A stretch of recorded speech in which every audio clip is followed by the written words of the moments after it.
Good morning. जागो लाहौर में आप सबको खुश आमदीद कहते हैं जनाब, इस दुआ और इस उम्मीद के साथ कि आप लोग इस वक्त जहां कहीं होंगे खैरियत से होंगे और खुशियां बांट रहे होंगे और खुशियां समेट भी रहे होंगे अपनी जिंदगी में। जनाब मैं हूं आपकी होस्ट मुनीबा आसिफ। उम्मीद हमेशा जिस तरह मैं कहती हूँ कि अच्छे की करनी चाहिए, क्योंकि वो कहते हैं ना कि होप फॉर द बेस्ट, और इसकी वजह ये है कि अच्छी उम्मीद और अच्छा गुमान उस छांव की तरह होता है जो इंसान को अपने दामन में पनाह देकर नाउम्मीदी और मायूसी के समंदर में डूबने से बचा लेती है। और इसलिए हमें हमेशा कोशिश करनी चाहिए कि हमेशा पुरुमीद रहें अपनी ज़िंदगी में, अच्छे की हमेशा उम्मीद रखें और अल्लाह ताला से हमेशा ये दुआ करनी चाहिए कि हमारी ज़िंदगियों में जो ज़हनी और कल्बी सुकून है उसको इस तरह लेकर आए और उसके जो दिए हैं वो इस तरह रोशन करे जिनकी रोशनी कभी मध्यम ना पड़े और खुशी के ऐसे फूल खिले हमारी ज़िंदगियों में जिनकी खुशबू और जो ताजगी है वो कभी मांद ना पड़े। तो इसीलिए हमें हमेशा अच्छे की उम्मीद करनी चाहिए। रोज़ाना नया दिन का आगाज़ होता है तो उस दिन का आगाज़ भी हमें इसी तरीके से करना चाहिए। अच्छे की उम्मीद रखेंगे तो इंशाल्लाह हमारी ज़िंदगी में सब अच्छा ही होगा।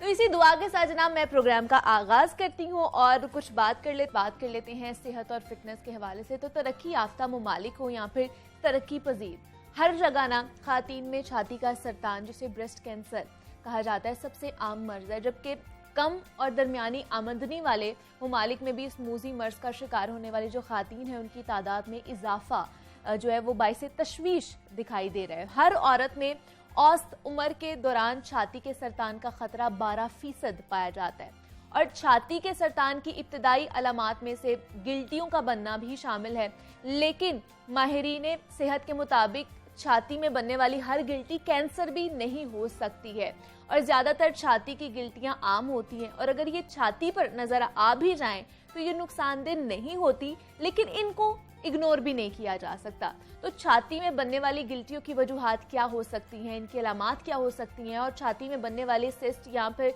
ट्यूमर में क्या फ़र्क किया जा सकता है, किस तरह फ़र्क किया जा सकता है, इस पर बात करेंगे। हमारे साथ मौजूद हैं डॉक्टर मोहसिन रांझा हैं, जनाब पब्लिक हेल्थ एक्सपर्ट हैं। डॉक्टर साहब आपको वेलकम कहती हूँ जागो लाहौर में। कैसे हैं आप? बिल्कुल ठीक ठाक, आप सुनाएं? मैं भी बिल्कुल ठीक ठाक। डॉक्टर साहब आज ब्रेस्ट कैंसर के हवाले से हम बात करेंगे। जिस तरह मैं बात कर रही थी कि एक्सपर्ट्स कहते हैं कि हर बनने वाली जो गिल्टी है छाती में वो कैंसर नहीं होती है, तो इसमें थोड़ा सा फ़र्क हमें बताइएगा। बिल्कुल ऐसा ही है। एक्चुअली पूरी बॉडी में कहीं पे भी अगर कोई गिल्टी होती है तो उसकी 2-3 रीजंस हो सकती हैं, मल्टीपल रीजंस होती हैं। तो इसी तरह छाती के अंदर बनने वाली गिल्टी भी लाजमी नहीं है कि कैंसरस हो। एक्चुअली ये 2 मेजर कैटेगरीज में हम इसको करते हैं। जिस तरह हम मेडिकल लैंग्वेज में एक बेनाइन ग्रोथ कहते हैं, एक मैलिग्नेंट को मतलब होता है कैंसरस, और बेनाइन होता है कि जो सिर्फ गिल्टी होती है लेकिन वो अपने हजम के अंदर बढ़ सकती है लेकिन पूरी जिस्म में फैलती नहीं है। ठीक है। तो वो जो यंग पेशेंट्स कह लें या यंग 15 ईयर एज से लेके 35 तक, उनमें ये चांसेस होते हैं कि बेनाइन ग्रोथ जैसे फाइब्रोएडिनोमा कहते हैं जी। वो हो सकता है। और जो लेटर ऑन स्टेजेस पे जिन फीमेल्स के अंदर जो, और उसकी पे एक्चुअली ये डायग्नोसिस डॉक्टर डायग्नोस करता है ऑन एग्जामिनेशन। उसकी जो फील होती है, उसकी हार्डनेस, उन चीज़ के, और फिर जो फाइनल डायग्नोसिस है वो बायोप्सी पे बनता है। ये मतलब हम एक असेस कर सकते हैं लेकिन फाइनल डायग्नोसिस आप जब तक बायोप्सी नहीं लेते तब तक आपको पता नहीं चलेगा कि किस वजह से ये गिल्टी बन रही है। और वो बायोप्सी आपको कंफर्म कर देती है कि ये बेनाइन ग्रोथ है कि मैलिग्नेंट है, तो उसके अकॉर्डिंगली फिर आप उसे ट्रीट कर लेते हैं। अगर बेनाइन ग्रोथ होती है तो आप सिंपली उसको निकाल देते हैं। अच्छा, इशू खत्म हो जाता है। उसका कोई फिर मसला नहीं, कोई मसला नहीं होता। वो बस सिर्फ एक गिल्टी है, वो इसलिए निकाल दी जाती है ताकि बढ़ती ना रहे, तो उसका साइज ना बढ़े।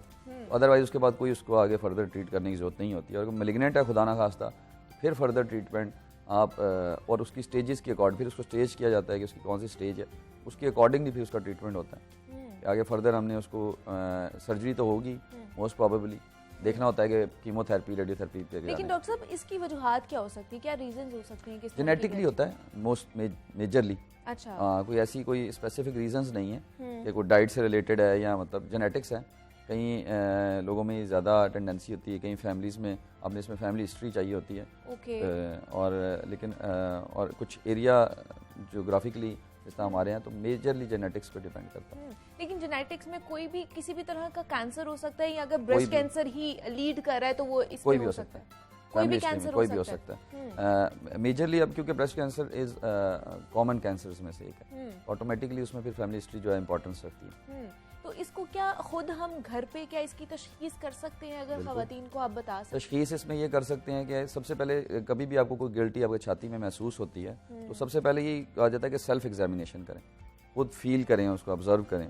तो अब जैसे जैसे अवेयरनेस आ रही है तो फिर जब लोग फील करते हैं कि अगर कोई गिल्टी है तो फिर वो जो है ऑटोमेटिकली फिर डॉक्टर को कंसर्न करते हैं, तो डॉक्टर जो है कंसल्ट करते हैं, तो डॉक्टर जो है आगे मशवरा दे देता है मेमो।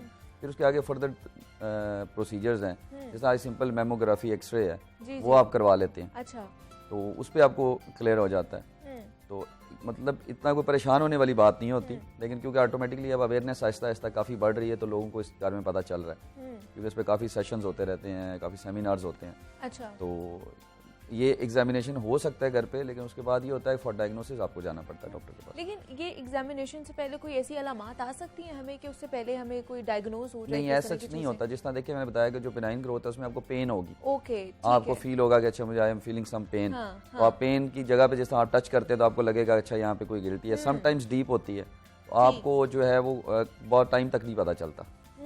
तो वो जब आप एकदम कहीं हाथ लगता है तो आपको फील होता है अच्छा यहाँ हार्डनेस है, तो फिर पता चलता है। तो देर आर डिफरेंट अलामतें डिफरेंट होती हैं, लेकिन ये है कि अगर आपको फील हो जाता है कि कोई जो है छाती में गिल्टी है या रसौली है तो उसको आप ऑब्जर्व कर लें, उसको फिक्स करें, चेक करें, उसके बाद आप डॉक्टर से मशवरा कर लें तो फिर आराम से हो जाता है कोई काम। लेकिन अगर सर क्या इसकी स्टेजेस अगर ज़्यादा हो जाएं, जो छाती का सरतान है, तो क्या फिर ऑपरेशन ही ट्रीटेबल है?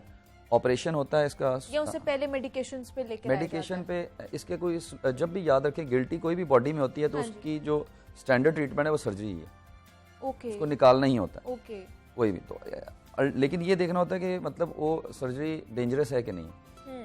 अगर सर्जरी डेंजरस नहीं है तो मेरा नहीं ख्याल, आजकल एडवांस टेक्निक्स हैं तो कोई मसला नहीं है, वो आराम से निकाल दी जाती है। तो सर्जरी करके तो उसको ठीक किया जा सकता है, लेकिन ये है कि ये अगर फॉर एग्जांपल डेंजरस है जिस तरह मेलिग्नेंट है उसमें फिर थोड़ा सा एक्सटेंसिव ट्रीटमेंट हो जाता है, यानी फिर आपको फर्दर थोड़ी सर्जरी का पैरामीटर बढ़ जाता है और उस सर्जरी थोड़ी ज़्यादा हो जाती है, फिर कीमोथेरेपी और उस पर जाना पड़ता है। तो क्या वो जो गिल्टी होती है कैंसर वाली वो भी बढ़ना शुरू हो जाती है? बढ़ती है जी। कैंसरस जो होती हैं उसमें भी कैटेगरीज हैं फिर आगे। ओके, कुछ जो है थोड़ी सी रैपिड डेवलपिंग है, तेज़ी से ग्रो करती हैं, कुछ थोड़ी स्लो हैं, तो उसके अकॉर्डिंगली फिर आपने जो है ना उनका ट्रीटमेंट प्लान करना होता है। लेकिन इन आइदर केस सर्जरी होती है। सम केसेस में कीमोथेरेपी के सेशंस कुछ पहले लग जाते हैं ताकि उसे थोड़ा कंट्रोल किया जाए, और सम टाइम्स जो है आफ्टर दैट लगते हैं, तो वो डॉक्टर डिसाइड करता है एट पेशेंट की एज, पेशेंट की सिचुएशन देखने के बाद कि वो सर्जरी टॉलरेट कर सकती हैं नहीं कर सकती हैं, अगर एडवांस ओल्ड एज हैं तो।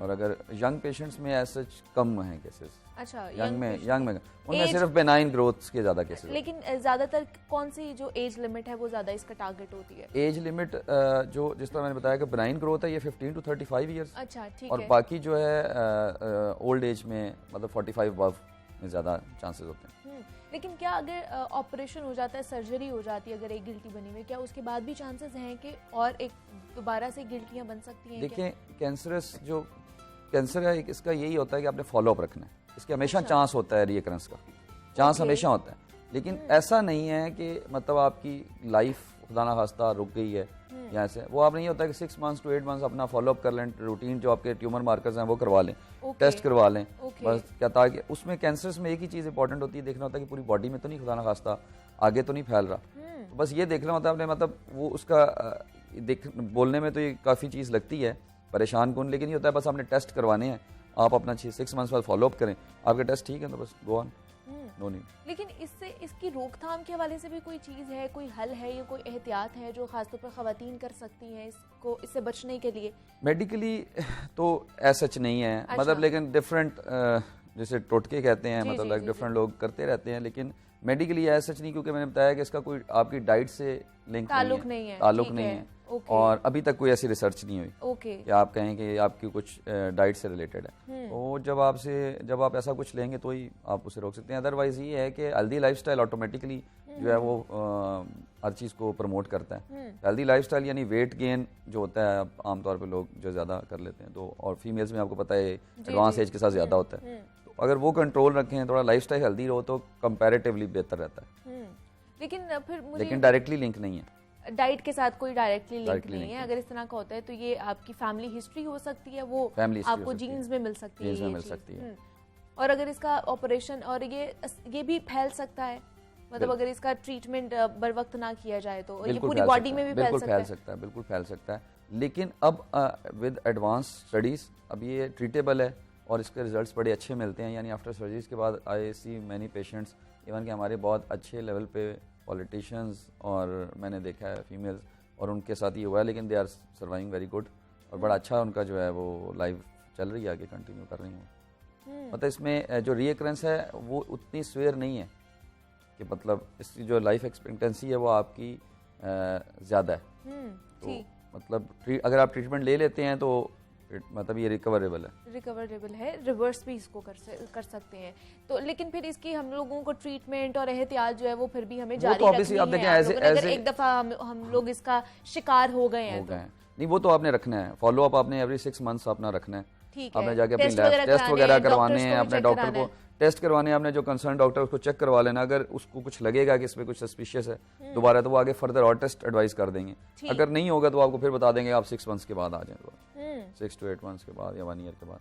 तो फॉलो अप आपको लाजमी रखना होता है। लेकिन डॉक्टर साहब जिस तरह इसकी रेशो बढ़ती जा रही है, जैसे मैंने स्टैटिस्टिक्स भी बताए हैं, तो आप क्या कहेंगे, खासतौर पर लड़कियों को क्या एडवाइस करेंगे या खवातीन जो है उनको एडवाइस करेंगे कि वो अपनी ओवरऑल जो लाइफ साइकिल है उसको किस तरह मॉडिफाई करें ताकि इन तमाम तर बीमारियों से हम लोग बच सकें? देखिए, ओवरऑल लाइफस्टाइल तो हेल्दी ही होना चाहिए। हमारे यहाँ एक्चुअली क्योंकि पाकिस्तान में ख़ास तौर पे आपको पता है लाइफस्टाइल के ऊपर बहुत ज़्यादा फोकस नहीं होता, और ख़ास तौर पे व्हेन यू क्रॉस 30-35 तो लोग ये समझते हैं कि बस हमने जो है ना अपना कर लिया एंड ऑल। सबसे मेन इंपॉर्टेंट चीज़ आपकी वेट जो है ना, आप वेट अपना कंट्रोल कर लें तो आपका हेल्दी लाइफस्टाइल है। इसका मतलब है मीन्स आप खाने पीने में भी एहतियात कर रहे हैं, आप वॉक भी कर रहे हैं, आप एक्सरसाइज भी कर रहे हैं। तो ये डेली जो लाइफस्टाइल एक्टिविटीज़ हैं बेसिकली जो हम एज ए मुस्लिम भी हम फॉलो करते हैं, वही हम कर लें फॉलो, तो उसी से ही आपका काम हो जाएगा। आप सुबह जल्दी उठ जाएं, रात को जल्दी सो जाएं। अच्छा। और हम अगर नमाज पढ़ लेते हैं, वो भी आपकी एक बड़ी अच्छी एक्सरसाइज है। इस तरह की चीज़ें आप करते रहें तो आपको कोई ऐसा इशू नहीं होता। तो और ये मतलब मैनेजेबल चीज़ें हैं, और मेरा ख्याल है हम सारे करते भी हैं, लेकिन सिर्फ थोड़ा एक्टिवली कर ले तो बेहतर हो जाएगा। लेकिन फिर भी हम लोग अपनी सेहत को प्रायोरिटाइज नहीं करते हैं, जिसकी वजह से इस तरह की जो बीमारियां हैं वो लाहक हो जाती है और हमें पता भी नहीं चलता। बिल्कुल। और सेकेंडली जो आपने कहा कि केसेस जो ज़्यादा हो रहे हैं, उसकी एक रीज़न ये भी है कि अब क्योंकि डायग्नोस्टिक अप्रोच ज़्यादा हो गई है। अच्छा। तो पहले बहुत सारे ऐसे केसेस होते थे, या बहुत सारे हमने भी देखा होगा, आपने भी शायद नोटिस किया होगा, बहुत सारे जैसे अभी भी हमारी पेरीफ्री में, गाँव में बहुत सारे ऐसे डायग्नोज नहीं होते क्योंकि वो अप्रोच नहीं है, जाते नहीं है। अब ये है कि एडवांस स्टडी से पता चलना शुरू हो गया। अच्छा। अब जैसे एक्सरे मेमोग्राफी है, आप फौरन करवा लेते हैं, तो वो से आप एटलीस्ट ये होता है कि वो रिपोर्ट हो जाते हैं केस। अच्छा। हमें लग रहा है कि शायद रेशो बढ़ भी रही है। हाँ। तो ये भी एक रीजन है बीच में, रिपोर्ट होने की वजह से फिर हमें लगता है कि वो ज्यादा हो रही है। कीमोथेरेपी का पूछना चाहूंगी, वो किस स्टेज पर जाके करवाई जाती है? ये एक्चुअली इससे लोग बहुत ज्यादा डरते हैं कि एक्चुअली डरते हैं विद पहले कीमोथेरेपी के साइड इफेक्ट्स बहुत ज्यादा होते थे, लाइक बाल गिरना एंड ऑल दैट, और उस पर बड़ा आपकी सेहत पे बड़ा असर आता था। नो डाउट एक टफ स्टेज होती है, लेकिन विद एडवांस स्टडीज अब जिस तरह अच्छे सेटअप्स हैं, तो अब वो कीमोथेरेपी की भी आपको काफ़ी जो है ना ऑप्शंस आपके पास अवेलेबल है। अच्छा। तो वो अकॉर्डिंग टू द स्टेज और according to the age of patient, उसके अकॉर्डिंगली जो है वो प्लान करते हैं। जो ऑन्कोलॉजिस्ट होता है वो एक्सपर्ट है इस चीज़। अब देखें जिस तरह एडवांस स्टडीज आ रही है तो हर फील्ड के एक्सपर्ट्स आ रहे हैं, तो वो एक्सपर्ट जो है वो आपको प्रॉपरली आपकी सेहत के अकॉर्डिंगली, यानी आपका वेट, आपकी हाइट, सब चीज़ों को देखते हुए आपकी वो कीमोथेरेपी की डोज बनाते हैं। अच्छा। तो उससे फिर ये है कि अब ये इश्यूज आहिस्ता आहिस्ता ये भी हल होना शुरू हो गए हैं। तो बेहतर जो मेडिकल केयर है वो अब अवेलेबल है। आपको सिर्फ थोड़ा सा वर्कआउट करने की जरूरत होती है। अच्छा। तो आपको अवेलेबल हो जाता है। अगर जिसको आप लोग कीमोथेरेपी सजेस्ट नहीं करते हैं तो फिर वो किस ट्रीटमेंट की तरफ जाता है? अब उसमें ये होता है कि अगर तो मैलिग्नेंट है तो कीमो एडवाइस की जाती है, और वो लाजमी भी है। मैंने बताया उसमें फिर साइकिल्स होते हैं। हाँ। आपने कितने साइकिल्स लगवाने हैं वो ऑन्कोलॉजिस्ट आपके डिजीज के अकॉर्डिंगली करता है। किसी को कम लगते हैं, किसी को ज्यादा लगते हैं, किसी को अगर खुदा ना खास्ता एडवांस डिजीज है उसमें ये हो जाता है कि मतलब ज्यादा लगेंगे और फिर फॉलोअप भी ज्यादा होगा। तो कईयों को कम लग जाते हैं, हमें लगता है कि मार्जिन्स क्लियर हैं, सर्जन बता देता है कि जी सर्जरी की है, मार्जिन्स क्लियर है, आपको जरूरत नहीं है। मतलब वो, लेकिन कीमो एडवाइस जो स्टैंडर्ड है वो है कि आपको लगनी चाहिए, वो लगनी चाहिए। और ये डिपेंड करता है डॉक्टर पे, वो आपकी पूरी सिचुएशन देखेगा, एज लिमिट और आपका वेट वगैरह क्या है, फिर ही आपको सजेस्ट की जाती है। हमारे साथ डॉक्टर मोहसिन रांझा मौजूद थे। डॉक्टर साहब बहुत शुक्रिया आपके वक्त का कि आप यहाँ पर आए। और जनाब ब्रेस्ट कैंसर के हवाले से हम बात कर रहे थे कि किस तरह उसकी तशखीस की जा सकती है, क्या क्या वजूहात हैं और किस तरह इसको कोप अप किया जा सकता है, इस पर हमने बात। यहाँ पे एक छोटी सी ब्रेक लेते हैं, मिलते हैं इस ब्रेक के बाद।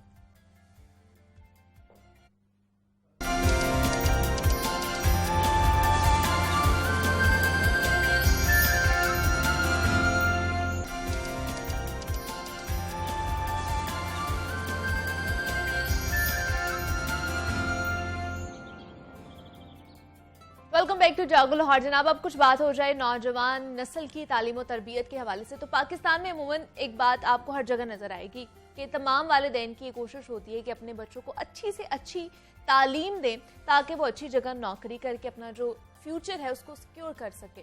और अगर कोई बच्चा नहीं पढ़ रहा होता ना, तो उसके सब घर वाले परेशानी का शिकार हो जाते हैं। और हकीकत भी यही है कि आज की मैशियत नॉलेज इकॉनमी बनती जा रही है कि नौजवानों के लिए जदीद तकाज़ों से हम आहंग होना और नॉलेज हासिल करना वक्त की अहम ज़रूरत है।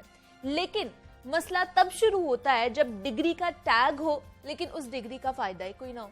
और ये वो डिग्री होती है जिसमें ना तो आपको स्किल्स कोई सिखाए जाते हैं, कोई हुनर नहीं सिखाया जाता, और ना ही आपकी काबिलियत पर कोई वाज़े फ़र्क पड़ता है उससे। आप भी अक्सर ऐसे डिग्री याफ्ता लोगों से मिलते होंगे जो शायद दो सीधे जुमले भी ना बना सकते हैं, और उनका इसरार ये होता है जनाब डिग्री तो हमने ले ली है लेकिन मार्केट में नौकरियां नहीं है, नौकरी मिलती नहीं है, बिजनेस से मुतालिक सोचने का मौका नहीं मिला। तो ये जनाब एंटरप्रेन्योरशिप का दौर है। दुनिया में स्टार्टअप जो है दिन ब दिन तरक्की कर रहे हैं, बढ़ते जा रहे हैं, और हम दुनिया से कहीं मीलों दूर पीछे रह चुके हैं। और उसकी वजह यह है कि एंटरप्रेन्योरल माइंडसेट का ना बनना, जो कि तालीमी इदारों की तरजीहात में से मिसिंग एलिमेंट है। तो पाकिस्तान के तालीमी इदारे एंटरप्रेन्योरल माइंडसेट क्यों पैदा नहीं कर पा रहे और ये आज के दौर में कितना ज़रूरी होता जा रहा है, इस पर बात करेंगे। कासिम अली शाह साहब हमारे साथ मौजूद हैं, मारूफ उस्ताद हैं। शाह साहब आपको वेलकम कहती हूँ जागो लाहौर में, कैसे हैं आप? बिल्कुल ठीक ठाक, बहुत बहुत शुक्रिया जी, आपने एक बड़ा संजीदा मौजू उसका इंतखाब किया आज।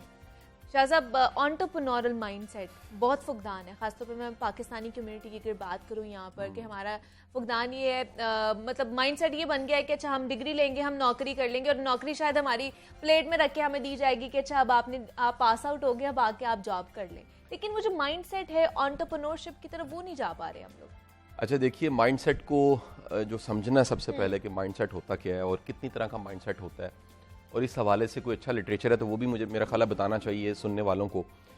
सबसे पहली चीज़ तो ये है कि माइंडसेट का मतलब है कि आपका जो जहन है जी, वो क्योंकि बहुत बड़ी मशीनरी है, अल्लाह ने उसमें बहुत ज़्यादा सलाहियत दी है, उसको जब भी कोई मकसद दिया जाता है वो अचीव करके दिखा देता है। ठीक है। उसकी प्रायोरिटीज़ अगर सेट हों तो माइंड बेहतरीन परफॉर्म करता है।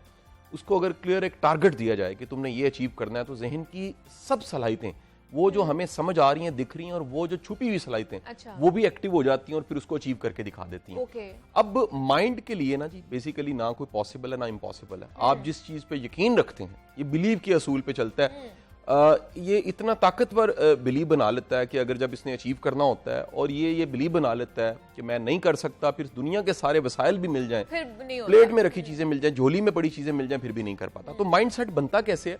माइंड सेट बनने में nurture, grooming, society, standard, social standard, माशरा, तालीम का निज़ाम, सोसाइटी में बड़ा कौन है, छोटा कौन है, ताकतवर कौन है, कमज़ोर कौन है, कामयाब कौन है, नाकाम कौन है, ये सारे स्टैंडर्ड कहीं ना कहीं पहले से मौजूद हैं। अब देखिएगा, किसी ज़माने में हमारे बड़े बूढ़े ये बताते हैं कि जो अच्छा इंसान था उसकी डेफिनेशन थी वैल्यूज़, कितना सच्चा है, इखलाक कितना अच्छा है, ईमानदार कितना है, कमिटमेंट कितना है, वादा कितना पूरा करता है, इखलाक, रवैया, सब चीज़ों का पैकेज था अच्छा होना।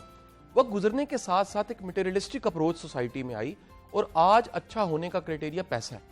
ताकत कितनी है, पैसा कितना है, गाड़ी कौन सी है, घर कौन सा है, ये सारी चीज़ें कहीं ना कहीं अच्छाई कहलाने लग पड़ी। ये एक माइंड सेट है जो सोसाइटी में, आपको सिर्फ एक मैंने टॉपिक बताया अच्छा और बुरे के हवाले से। अच्छा, अब आ जाते हैं कि जो हमारी यूथ है, यंगस्टर्स हैं, उनको किस तरह का माइंड सेट चाहिए और हो क्या रहा है। ठीक है। दुनिया में सबसे अच्छा काम इस पे रॉबर्ट कियोसाकी ने किया। उसकी किताब है जी 4 क्वाड्रेंट्स ऑफ कैश फ्लो के नाम से। बड़ी फेमस किताब है, रिच डैड पुअर डैड भी उसी की किताब है, और ये भी उसी की किताब है जी, 4 क्वाड्रेंट्स ऑफ कैश फ्लो। वो कहता है जी दुनिया में 4 तरह के माइंडसेट्स हैं। ठीक है। ये 4 तरह के जो माइंडसेट हैं ये समझने बड़े जरूरी हैं, और हम अपने इर्द गिर्द भी ढूंढें हमारा माइंडसेट कौन सा है, हमारे बच्चों का माइंडसेट कौन सा है। यूनिवर्सिटी में को पढ़ रहा है वो जरा सोचे कि हमें जो पढ़ाया जा रहा है उससे हमारा माइंडसेट क्या बन रहा है। हाँ। घर में को बैठा है वो सोचे, वो फीमेल हमारी बहन हमारी सुन रही है वो भी जरा सोचे उसका माइंडसेट कौन सा है। पहला माइंडसेट जो है मैं इसे ई माइंडसेट कहता हूँ। Okay. E is employ. Okay. एक जॉब करने वाले का माइंडसेट क्या होता है। अच्छा, इसको समझना चाहिए। अच्छा, एक बात याद रखिए, सारे माइंडसेट में अच्छा और बुरे की बात नहीं हो रही। दुनिया चलाने के लिए सब लोग बहुत जरूरी हैं, लेकिन सोसाइटी ग्रो तब करती है जब बिजनेस माइंडसेट आता है, इन्वेस्टमेंट का माइंडसेट आता है। तो पहला माइंडसेट जिससे पूरी कौम हम तैयार कर रहे हैं, बदकिस्मती है हमारी कि हमने एक जॉब माइंडसेट से पूरी कौम को तैयार किया है। हम लाखों लोगों को डिग्रियां दे रहे हैं, इस वक्त सैकड़ों यूनिवर्सिटियां हमारे पास हैं, और इतना पढ़ाने लिखाने के बावजूद बच्चे जो हैं वो अपने पांव पे खड़े नहीं हो पाते, स्टार्टअप नहीं कर सकते, किसी चीज का आगाज नहीं कर सकते, एंटरप्रेन्योर नहीं बनते। उसकी वजह यह है कि जो उनको माइंडसेट दिया जाता है वो एक एम्प्लॉय का माइंडसेट है। अब एम्प्लॉय के माइंडसेट में होता क्या, एम्प्लॉय के माइंडसेट में ऑनरशिप नहीं होती। ये जो आम रोना है ना जी, हम ट्रेनर्स को और कंसल्टेंट्स को भी टास्क दिया जाता है कि सर ये मेरी 200 की टीम है, इनमें ऑनरशिप नहीं है, ये काम की जिम्मेदारी नहीं। तो अल्लाह के बंदो वो मुलाजिम है, जो जॉब कर रहा है वो 9 to 5 करेगा, 5 बजे के बाद उसकी कोई जिम्मेदारी नहीं है। शिफ्टों पे काम हो रहा है, 5 बजे से के बाद अगली शिफ्ट आ जाएगी, तो वो कहेगा जी मेरी जान छूटी, मैं इससे ज्यादा क्या कर सकता था। जॉब माइंडसेट में कह लीजिए ऑनरशिप नहीं होती, उतना बंदा जोर नहीं लगाता, वो सिर्फ ये सोचता है कि मेरी महीने की तनख्वाह है, वो ये सोचता है किसी और का काम है, यहाँ पर मुझे जॉब मिल गई है, उसमें वो अपने आप को ज्यादा अपग्रेड नहीं करता। लिहाजा आपको जॉब माइंडसेट में जो सारा कल्चर है हमारा कॉर्पोरेट का, उसमें बेनिफिट्स देते लोग नजर आएंगे। वो कहेंगे जी आप इस पोजीशन से इस पोजीशन पे ले आइए, सेल को बढ़ा दीजिए, आपकी गाड़ी सुजुकी से सिटी हो जाएगी आपकी। वो आपको समझाएंगे जी आप ये काम कर लीजिए, आपका बोनस ये लग जाएगा। वो कहेंगे जी साल की अगर सेल टारगेट्स हमने अचीव किए तो आपका भाकू का टूर पक्का। ये एक दरअसल कैंडी दे के मोटिवेट करना, या एनुअल इंक्रीमेंट लग जाएगा, या आपकी तरक्की हो जाएगी, ये एक टिपिकल जॉब माइंडसेट है। अच्छा, अब मैं इसमें ना एक छोटा सा पॉइंट बता के आगे जाना चाहूंगा। ये जो टॉप सीट पे लोग होते हैं ना, मैं कॉर्पोरेट वर्ल्ड की बात कर रहा हूं, अच्छा, इंतहाई ज़हनी तौर पे गुलाम होते हैं। मैं मेजोरिटी की बात कर रहा हूँ, शायद उसमें कोई आजाद दिमाग के लोग बैठे हों, मुझे सुन के माइंड ना कर जाए, क्योंकि जितनी बड़ी रिस्पॉन्सिबिलिटी होती है, उतनी बड़ी लायबिलिटी होती है, उतना बड़ा बर्डन होता है। वो 10, 15, 20 लाख रुपए सैलरी तो ले रहे होते हैं, लेकिन मुकम्मल गुलामी की हालत में होते हैं। वो एक ऐसी पोजीशन होती है, मैं मिसाल देता हूँ, फर्ज करें किसी की 20 लाख रुपए सैलरी है और उसको 1 करोड़ रुपए की गाड़ी दी हुई है। अब होता क्या है कि 20 लाख रुपए की सैलरी और करोड़ रुपए की गाड़ी पूरे मुल्क में कितनों को मिली होगी? फर्ज करते हैं 100 लोगों को मिली होगी। इसका मतलब है 22 करोड़ में से 100 लोग इस काबिल हैं कि जिनको 20 लाख रुपए सैलरी और करोड़ रुपए की गाड़ी दी जाए। लिहाजा क्या होता है कि इस लेवल पे आने के बाद बड़ी दुनिया, वो टैलेंट होने के बावजूद वो अपने मालिक से, सेठ से डरती रहती है। उन्हें डर होता है मैं निकाल दिया जाएगा, उनके अंदर एक खौफ पाया जाता है। लिहाजा वो बाज औकात गलत को भी गलत नहीं कह सकते, उसको भी ठीक कह रहे होते हैं। ये एक जॉब माइंडसेट की बात मैंने की है। अच्छा, जॉब माइंडसेट के बाद अगला माइंडसेट आता है। ये वो लोग हैं जो सोचते हैं कि यार मैं काम कर रहा हूं किसी के लिए, मैं अपने लिए काम खुद क्यों ना करूं। ये वो लोग हैं जो एक सर्विस माइंडसेट से होते हैं, इसे मैं एस माइंडसेट कह देता हूं। ये एक डॉक्टर हैं, जॉब कर रहे हैं, फर्ज करें गवर्नमेंट हॉस्पिटल, ये सोचते हैं हम अपना क्लिनिक चलाते हैं। ये अपना क्लिनिक चलाएंगे, एक कंपाउंडर रखेंगे, एक डिस्पेंसरी बनाएंगे और अपना काम चला लेंगे। ठीक है जी, ये कहेंगे यार इससे ज्यादा तो मैं कमा सकता हूं, मुझे जॉब करने की क्या जरूरत है। आपको ऐसे लोग मिलेंगे जो कभी गवर्नमेंट जॉब कर रहे थे, टीचर थे, लेक्चरार थे, उन्होंने खुद पढ़ाना शुरू किया, गवर्नमेंट में उनकी तनख्वाह लाख रुपया थी, वो खुद पढ़ा के 9 लाख रुपए कमा रहे हैं। बिल्कुल आपको ऐसे लोग मिलेंगे जो गवर्नमेंट में जॉब कर रहे थे, 1.5 लाख रुपए डॉक्टर की सैलरी थी, उन्होंने अपना क्लिनिक प्रैक्टिस किया, उनकी 10 लाख रुपए सैलरी होगी, इनकम होगी मंथली। अच्छा, इसमें आजादी है, लेकिन ये भी एक लिमिटेड विजन है इसमें। सर्विस के माइंडसेट में वकील साहब की मिसाल ले लीजिए, बड़ा अच्छा प्रोफेशन है, वो अपने साथ एक मुंशी रखते हैं और वकालत शुरू हो जाती है, इसमें किसी की जॉब नहीं है, इंसान अपने ही मुलाजिम है और अपने पास ही जॉब कर रहा है, जब चाहे छुट्टी कर ले, जब चाहे काम करे। ये जरा थोड़े से सोच के एतबार से बड़ा माइंडसेट हो गया। तीसरा माइंडसेट जिसकी बड़ी शदीद जरूरत है वो है बिजनेस का माइंडसेट। अच्छा। ये बी माइंडसेट है जी। ये बिजनेस के माइंडसेट का मतलब है कि एक बंदे को समझ आ गई है मैं सारे काम खुद नहीं कर सकता, लिहाजा मुझे 7 लोग जोड़ने चाहिए, मुझे अकाउंटिंग सीखने की बजाय अच्छा अकाउंटेंट रखना चाहिए, मुझे आईटी का काम सीखने की बजाय अच्छा आईटी का एक्सपर्ट रखना चाहिए, मुझे एक टीम बनानी चाहिए, मुझे आइडियाज पे काम करना चाहिए, मुझे एक पूरी एम्पायर करनी चाहिए, मुझे काबिल लोगों को अपने साथ हायर करना चाहिए, मुझे पूरे के पूरे बिजनेस को देखने के लिए फैसला करना चाहिए कि अगर मैं इस तरह की टीम बनाऊं और इस तरह के काम करूं और सोसाइटी में गैप है इसको फिल करूं तो मेरा बिजनेस ऊपर जा सकता है। ये बी माइंडसेट है। बी माइंडसेट में आपका सोशल जीनियस, आपका इनिशिएटिव लेना, आपका रिस्क टेकर होना, आपका सोसाइटी में मौजूद अपॉर्चुनिटीज को समझना, आपके मार्केट के बदलते ट्रेंड्स को समझना, ये सब चीजें बी माइंडसेट में आ जाता है। यहाँ पे लैग कर रहे हैं हम लोग। अब हम ये माइंडसेट नहीं दे रहे। बिल्कुल माफी के साथ हम बिजनेस स्टडीज पढ़ा रहे हैं। लाखों बच्चा पाकिस्तान में बिजनेस ग्रेजुएट हर साल पास आउट होता है, एक बच्चा बिजनेस करने के काबिल नहीं होता, वो नौकरी ढूंढ रहा होता है ग्रेजुएशन ये बातें मुनीबा अगर कही जाए ना, प्रोफेसर माइंड करते हैं, यूनिवर्सिटी माइंड करते हैं, लेकिन ये सच्ची बातें हैं। यकीन करें ये बातें मैं समटाइम बड़े बड़े हाई प्रोफाइल एजुकेशनिस्ट के पास, एकेडमिशियंस के पास इदारों में बैठा होता हूँ तो वो कई दफा कहते हैं sir not to be quoted, लेकिन ये बात कह जाते हैं। अब नोट टू बी कोटेड नहीं, ये रियलिटी है कि आपकी क्वालिटी एजुकेशन है ही नहीं। आपके इदारे इस वक्त बिजनेस ग्रेजुएट जो पैदा कर रहे हैं वो बिजनेस करने के काबिल नहीं है, क्योंकि उनका माइंडसेट ही नहीं है। उनको 16-18 साल की तालीम दी गई है नौकरी करने के लिए। जब आप किसी को रिहर्सल करवाएं नौकरी की, मेंटली उसको प्रिपेयर करें नौकरी के लिए और उससे काम लें आप इंटरप्रेन्योरियल, वो नहीं कर सकता। वो इंटरप्रेन्योरियल काम नहीं कर सकता। मुमकिन है वो किसी ग्रुप में सीईओ की सीट पे बैठ जाए। सीईओ की सीट पे बैठना और बिजनेसमैन होने में बड़ा फर्क है। सीईओ एक टास्क हो सकता है, एमडी एक टास्क होता है, जनरल मैनेजर जीएम एक टास्क होता है, डायरेक्टर एक टास्क होता है समटाइम, लेकिन इंटरप्रेन्योर होना इससे बिल्कुल मुख्तलिफ है। इंटरप्रेन्योर का समटाइम पीछे बैकग्राउंड कुछ भी नहीं होता, वो जीरो से शुरू करता है और सब चीजें आइडियाज जनरेट करके वो आगे बढ़ जाता है। अब याद रखिएगा इस पे एक बड़ी शानदार जो है ना जी, वो एक रिसर्च बुक काम जो किया गया वो है स्टार्टअप नेशंस के नाम से। अच्छा। स्टार्टअप नेशन जो है वो बेसिकली तो इजराइल के ऊपर लिखी गई किताब है और हम लाख यहूदियों को बुरा भला कह लें, हमें मानना पड़ेगा कि दुनिया की सारी इन्वेंशन वहां से हो रही है। दुनिया की सारी जो इस वक्त लाइव मेडिसिन है वहां से बन रही है। दुनिया में मॉडर्न एजुकेशन पे काम सारा वहां पर हो रहा है। दुनिया में सबसे ज्यादा रिसर्च एंड डेवलपमेंट में काम वहां पर हो रहा है। और आप देखें लाहौर जितना एक मुल्क दुनिया में, वो पूरी दुनिया को कंट्रोल कर रहा है, उस इकोनॉमी को कंट्रोल कर रहा है। वो किसी वजह से कर रहा है, वो बदमाशी उसकी टेक्नोलॉजी की वजह से। और क्यों है? स्टार्टअप नेशन में ये पॉइंट बताया गया है कि वहां पर जो माइंडसेट दिया जाता है बच्चों को, वो माइंडसेट ही बिजनेस का, एंटरप्रेन्योरशिप का दिया जाता है। अच्छा। दुनिया में सबसे ज्यादा स्टार्टअप जो है वो इजराइल में होते हैं। क्यों होते हैं? वहां पर नाकामी को इनकरेज किया जाता है, यहाँ पर ताने दिए जाते हैं। आप यहाँ पर तो नाकाम, हम चाहते नहीं हम नाकाम हो ही नहीं। हम अपने बच्चे को नाकाम नहीं देखना चाहते। हम किसी की नाकामी पे उसको ताने मारने लग पड़ते हैं। हम नाकामी पे कहते हैं जी दुनिया खत्म हो गई, हम नाकामी पे कहते हैं जी बस फुल स्टॉप। हालांकि नाकामी लर्निंग होती है और वो कहते हैं नाकामी को इनकरेज करना चाहिए। अब देखिए, जब जिस सोसाइटी में, जिस माशरे में नाकामी एक मोटिवेशन के तौर पे ली जाए, वो माशरा क्यों नहीं तरक्की करेगा? और जिस माशरे में नाकामी को ताना समझा जाए, इस माशरे में नाकामी को ताना समझा जाता है, दैट्स व्हाई एक नाकामी बंदे को मुकम्मल रोकने के लिए काफी है, एक नाकामी सुसाइड की तरफ ले जाती है। वो आदमी फिर आगे कोई रिस्क ले ही नहीं सकता अपनी सवाल ही पैदा नहीं होता। किसी भी अपॉर्चुनिटी को अवेल करने से पहले 100 दफा सोचेगा अगर मैं नाकाम हो गया तो फिर क्या होगा। बिल्कुल ऐसे। इसका क्या हल क्या है फिर शाह साहब हमारे पास? अच्छा, चौथा माइंडसेट जल्दी से बता के फिर मैं हल की तरफ आ जाऊंगा। चौथा जो माइंडसेट है वो आई माइंडसेट है। ये इन्वेस्टर का माइंडसेट है। ये वो लोग हैं जो सोचते हैं कि हमें बिजनेस करने की भी जरूरत नहीं है, जो बिजनेस कर रहा है उसको पैसे डाल देते हैं। अच्छा। तो ये बिजनेस करने वाले के पास पैसे डालते हैं और अपना प्रॉफिट लेते हैं। आपको बड़े लोग ऐसे मिलेंगे जो सिर्फ ढूंढते हैं कि हमने अपने पैसे को, इसे कहते हैं पैसा पैसे को कहां करना है हम लोगों ने, मार्केट में कहां पर इन्वेस्ट करना है, प्रॉपर्टी में करना है, मीडिया में करना है, एजुकेशन में करना है, हेल्थ सेक्टर में करना है। ये सिर्फ देखते हैं कि हमारा पैसा पड़ा, इस पैसे को कहां डाला जाए कि पैसा मल्टीप्लाई हो जाएगा। ये इन्वेस्टर माइंडसेट है और इसकी भी दुनिया में एजुकेशन है। ये जो मैं आपको बता रहा हूं कि पहला माइंडसेट ई, जिसपे पूरी कौम चल रही है। एस सर्विस माइंडसेट, जिसपे कोई काम नहीं है, खुद ही कुछ लोग ट्राई करते हैं और वो कंसल्टेंट बन जाते हैं, वकील साहब काम कर लेते हैं, डॉक्टर साहब काम कर लेते हैं। चौथी जो कैटेगरी, तीसरी कैटेगरी बिजनेस माइंडसेट, बिल्कुल एजुकेशन नहीं है। इस पे हम जैसे लोग, ट्रेनर, स्पीकर जो हैं वो बातचीत कर रहे हैं, लेकिन यकीन कीजिए ना काफी है। इससे तालीमी इदारों को जिम्मेदारी लेनी चाहिए। और चौथा माइंडसेट इन्वेस्टर्स का। अब आ जाते हैं बिजनेस माइंडसेट पैदा कैसे हो सकता है। सबसे पहली जिम्मेदारी है माँ बाप की। वो बच्चों की तरबियत करते उसे सिर्फ ये टारगेट ना दें मेरा बच्चा दुनिया में सिर्फ डॉक्टर है या इंजीनियर है।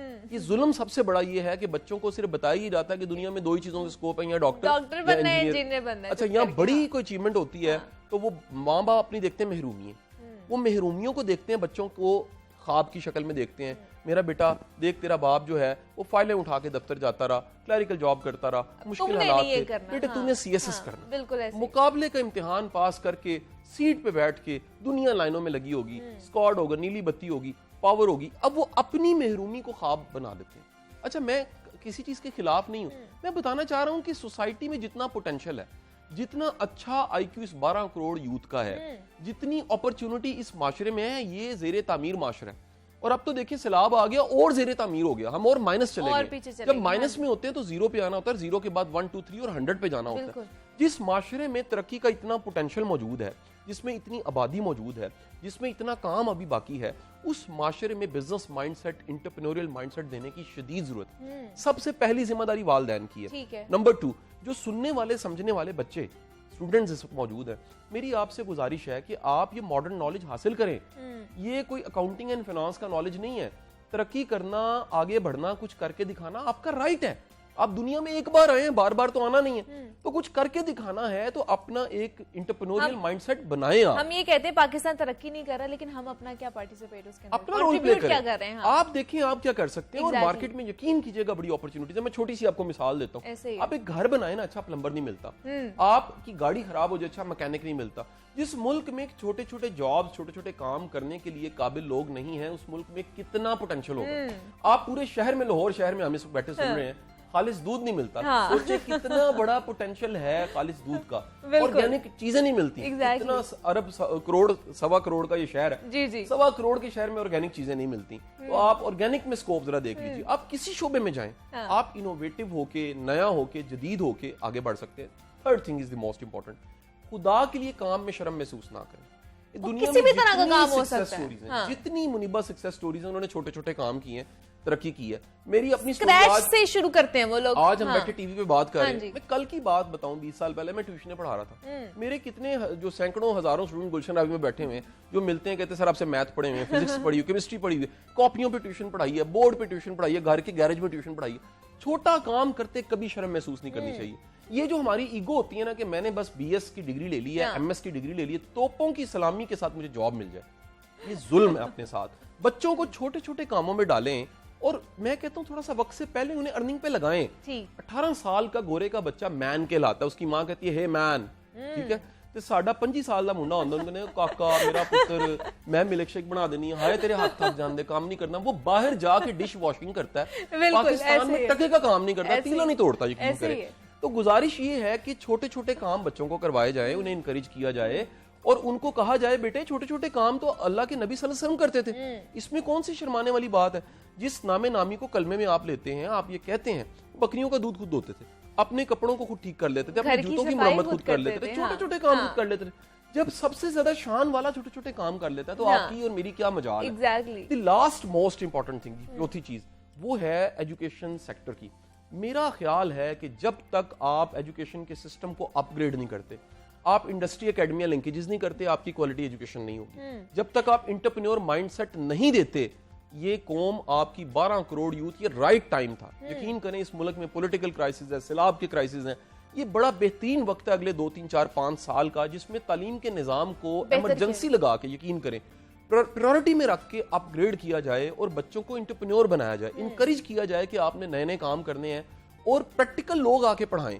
यकीन कीजिए सबसे ज्यादा डैमेज वो बंदा कर रहा है जिसने सिर्फ बुकिश नॉलेज देना है, जिसने किताबों को रट्टे लगाए, एमफिल PhD ढेर लग गया इस मुल्क में, और वो जो उनकी रिसर्च है वो कहीं पर रिफ्लेक्ट नहीं हो रही।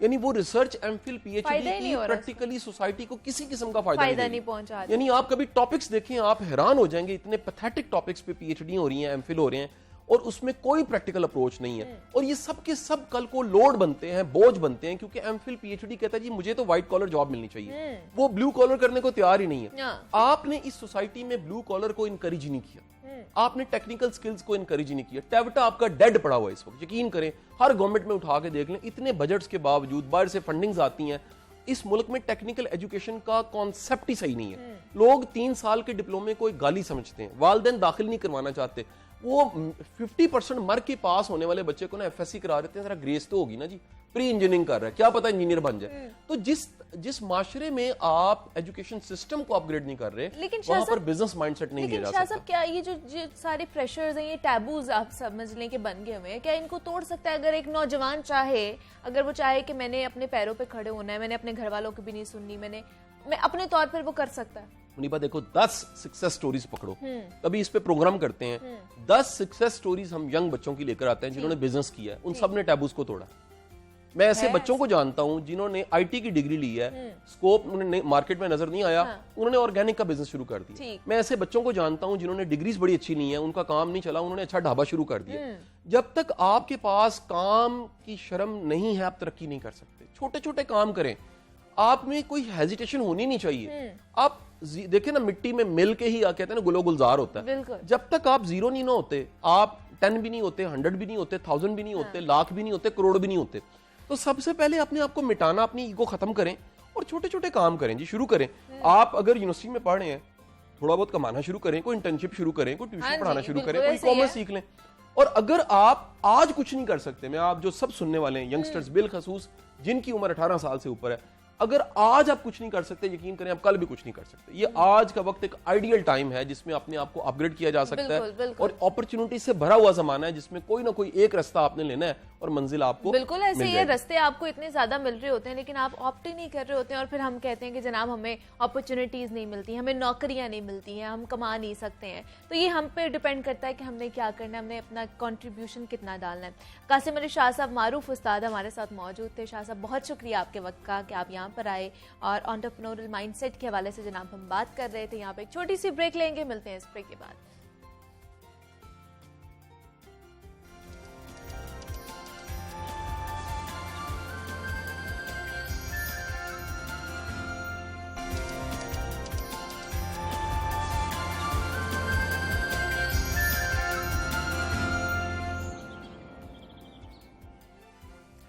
वेलकम बैक टू जागो लाहौर। जनाब सेगमेंट है हमारा लाहौर की दुनिया और इस सेगमेंट में हम लाहौर और लाहौरियों के मसाइल डिस्कस करते हैं। लाहौर को दरपेश मसाइल की एक बड़ी वजह इस शहर का पंजाब का कैपिटल होना भी है, जिसकी वजह से शहर लाहौर अक्सर धरनों और एहतजाजों की जद में भी रहता है।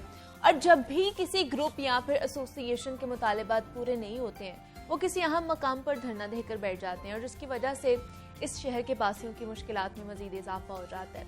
और अब एक मर्तबा फिर से पंजाब वोकेशनल ट्रेनिंग इंस्टीट्यूट के असातिज़ा मुतालिबात के हक में 7 क्लब ऐवान वज़ीर आला के बाहर सरापा एहतजाज है और पंजाब भर के मुख्तलिफ अजलास से सैकड़ों मुलाजमीन इस एहतजाज में जो शरीक हैं, ख़ातीन असातिज़ा भी एहतजाज में शरीक हैं और उनकी जानिब से मौक़िफ़ इख्तियार ये किया जा रहा है कि मुतालिबात की जब तक मंजूरी नहीं होती, हम वज़ीर आला के बाहर जो ऐवान वज़ीर आला है उसके बाहर धरना जारी रखेंगे।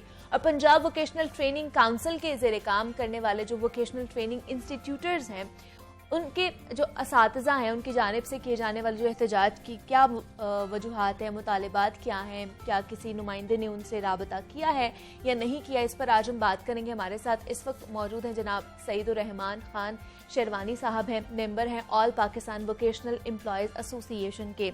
सर मैं आपको वेलकम कहती हूँ जागो लाहौर में। कैसे हैं आप? दुआएं आपकी अल्हम्दुलिल्लाह। सर क्या मुतालिबात हैं आप लोगों के? पहले तो मैं आपको पीवीटीसी का तारुफ करा दूँ। जी जी। ये जो हमारे इदारे हैं 1998 में ये पंजाब असम्बली के एक्ट के तहत मारज़ वजूद में आए। अच्छा।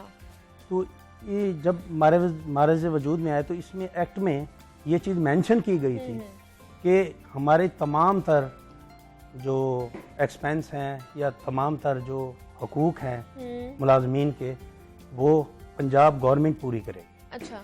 वो जहाँ से पूरी करे, जैसे करे। ठीक। इसमें एक शिक 15 है, उसके तहत ये किसी भी ऑर्डर को रिमूव या वो कर सकते हैं। तो इनके लिए कोई इतना बड़ा मसला नहीं है। तो हमारे इस वक्त पंजाब में तकरीबन 200 के लगभग इदारे काम कर रहे हैं जो अब सारे हड़ताल पे हैं, बंद हैं। तो हमारा मुतालबा ये है कि ये हमारे जो हकूक़ हैं इसाज़ा के वो पूरे करें। 2012 के बाद से ना हमें कोई डिस्पैरिटी अलाउंस दिया गया है, ना हमारे स्केल रिवाइज किए गए हैं। 10 साल में हमारे मुलाजमीन के कोई स्केल रिवाइज नहीं किए गए, जबकि ये हुकूमत पंजाब की जिम्मेदारी थी कि जैसे हुकूमत पंजाब के एम्प्लॉयज़ हैं, हमारी भी ऑटोनोमस बॉडी है, हमें भी वही हकूक़ हासिल है। एक्ट के तहत हमें भी वही हकूक़ हासिल हैं जो पूरे नहीं किए जा रहे। अब हमारे साथ धरने में बेवा टीचर्स और व्हील चेयर पर माजूर टीचर्स और हामला खवातीन 3 रोज से मुसलसल 7 क्लब पे सीएम हाउस के सामने धरना दिए हुए। अच्छा। हमारे जो अरबाब इख्तियार हैं उनके कानों पर अब तक कोई जू भी नहीं दी। कोई हुकूमती नुमाइंदा अब तक नहीं पहुंचा? अभी तक कोई राब्ते के लिए अभी तक कोई राब्ते के लिए नहीं आया। अच्छा।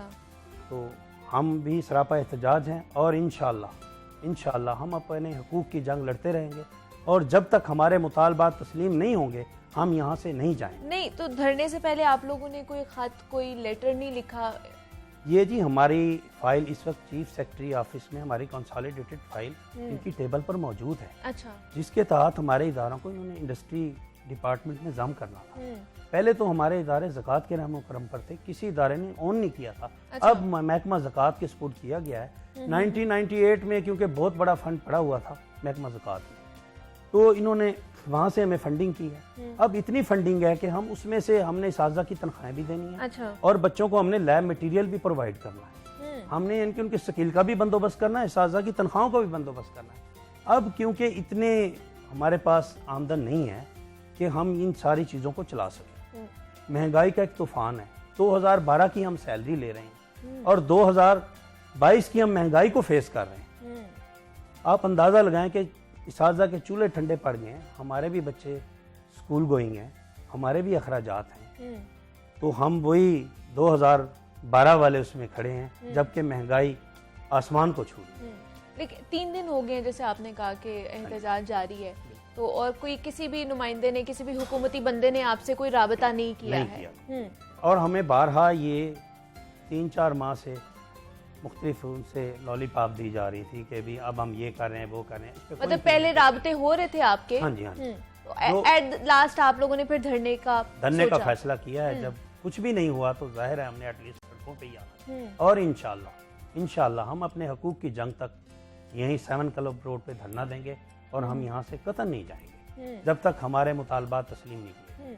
तो सर एक ही मुतालबा है कि आप लोगों की जो सैलरीज हैं वो हमारे रिवाइज पे स्केल रिवाइज किए जाएं। अच्छा। हमारे जो इसाज़ा कराम है, जो हमारे इदारे हैं, इनको मुस्तकिल किया जाए। अच्छा। वो जो हमारी फाइल चीफ सेक्रेटरी ऑफिस में है उसमें ये सारी चीज़ें हमने मेंशन की हैं कि हमें जो सैलरी है वो पंजाब गवर्नमेंट प्रोवाइड। अभी हमें जो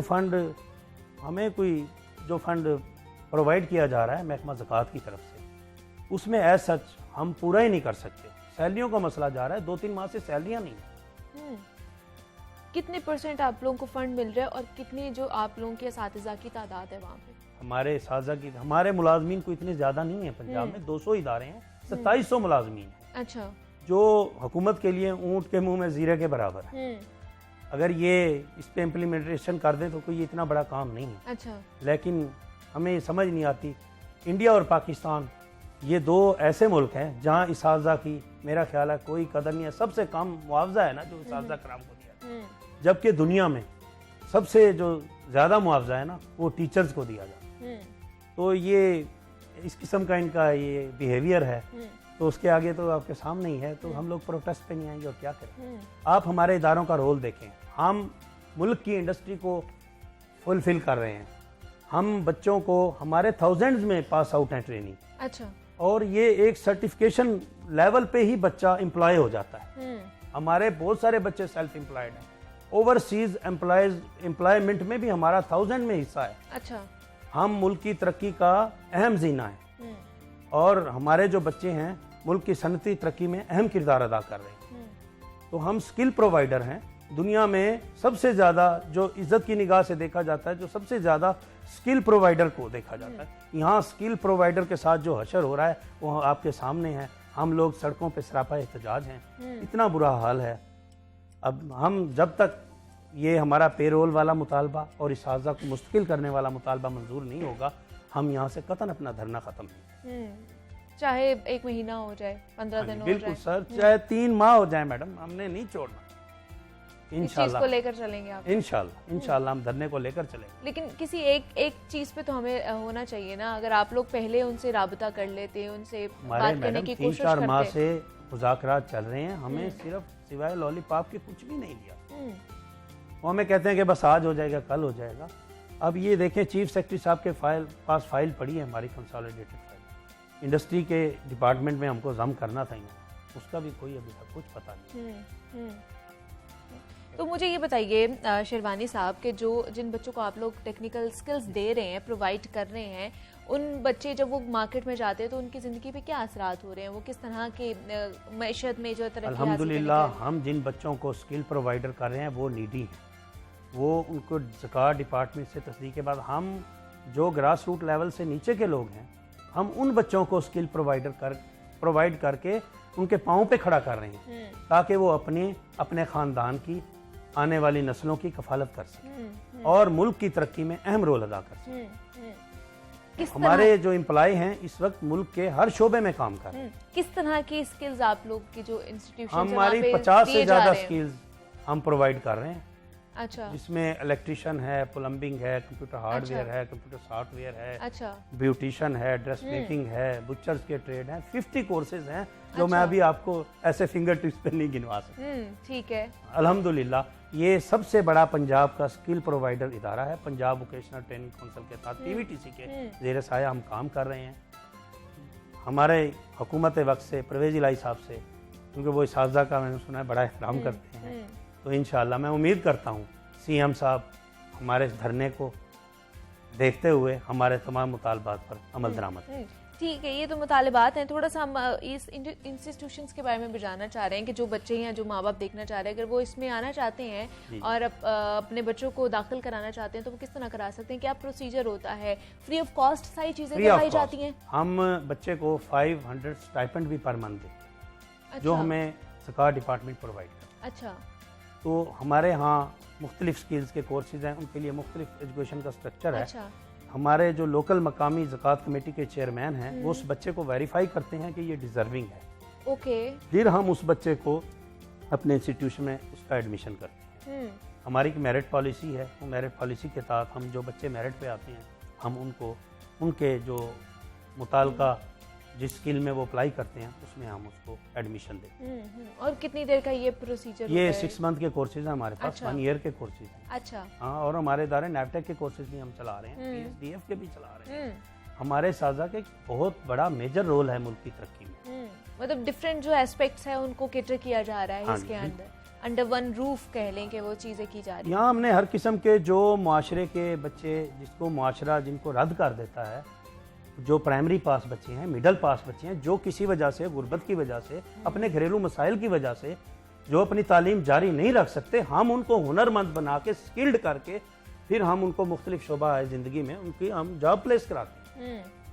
मैं सीनियर एडमिनिस्ट्रेशन प्लेसमेंट ऑफिसर हूँ। अच्छा, हाँ जी, मेरा मुख्तलिफ इदारों से, इंडस्ट्रियों से मेरा कोलैबोरेशन रहता है। ठीक है। उसके तहत बच्चों को हम जॉब भी प्रोवाइड करवाते हैं। मतलब पहले उन्हें स्किल सिखाए जाते हैं और बाद में फिर उन्हें जॉब भी दी जाती है। और कुछ बच्चे ऐसे होते हैं जो टैलेंटेड होते हैं, मेहनती होते हैं, वो इसमें अपना जॉब प्लेसमेंट की तरफ नहीं आते, वो अपना कारोबार करते हैं। ठीक है, नहीं सेल्फ एम्प्लॉयड हो जाते हैं। ये तो बड़ी अच्छी चीज़ है। और वैसे भी आजकल हम बात भी इसी चीज़ पे कर रहे हैं कि स्किल्स, सॉफ्ट स्किल्स की तरफ हमें जाना चाहिए। इसकी भी आजकल बड़ी मांग है। लेकिन धरने पे अगर मैं आऊँ तो वहाँ पे असातिज़ा की टोटल कितनी तादाद है शेरवानी साहब? अब जो मौजूदा इस वक्त 1000 के करीब मेल फीमेल हम ठीक है, जो ऐवान वज़ीर आला के बाहर बैठे हुए हैं। ठीक है जी, बरसर एहतजाज हैं और इंशाल्लाह हमारे सारे टीचर्स हमने इदारे बंद कर दिए हैं पंजाब के सारे हमारे तो फिर साथ बच्चों का लॉस होगा ना। देखें जी, अब हम या तो एहतजाज करने या इदारों में बैठ जाएं। देखें, हम 2012 की सैलरी ले रहे हैं 2022 में, आप इमेजिन करें कि हम कैसे सरवाइव कर रहे हैं।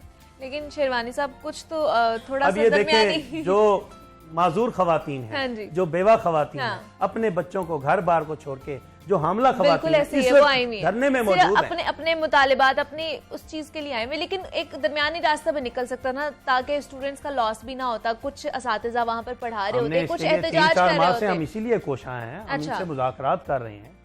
हमारी जो मैनेजमेंट है हमारे साथ कोई किसी उस पर आ ही नहीं रही। अगर ये हमारे मुतालबात मंजूर करने तो हमने किस लिए आना था?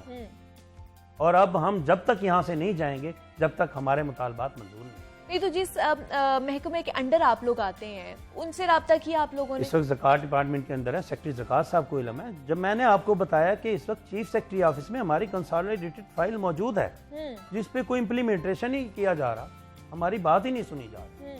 जब तक कि हमारी बात नहीं सुनेंगे हम भी यहाँ से नहीं जाएंगे इंशाल्लाह। तो आप लोग पूरा इरादा करके इंशाल्लाह कि जब तक मुतालिबात पूरे नहीं होंगे इंशाल्लाह वी वांट पेरोल, और हम परमानेंट इंशाल्लाह ये हमें करेंगे और ये जरूर करेंगे और इन्हें हमारा मुतालबा मानना पड़ेगा और तब तक हम नहीं छोड़ेंगे। तो सेक्रेटरी ऑफिस में जो आप बता रहे हैं कि फाइल आपकी पड़ी है, कब से पड़ी हुई है वहाँ पे? कितनी देर हो गई है? तकरीबन इसे साल हो गया है, 1 साल हो गया, 1 अच्छा। साल से भी ज़ायद का अरसा हो गया है, क्योंकि हमारे जो चेयरमैन एफवा हैं महार नासिर साहब, वो इसको प्रोसीड कर रहे हैं। हाँ हाँ।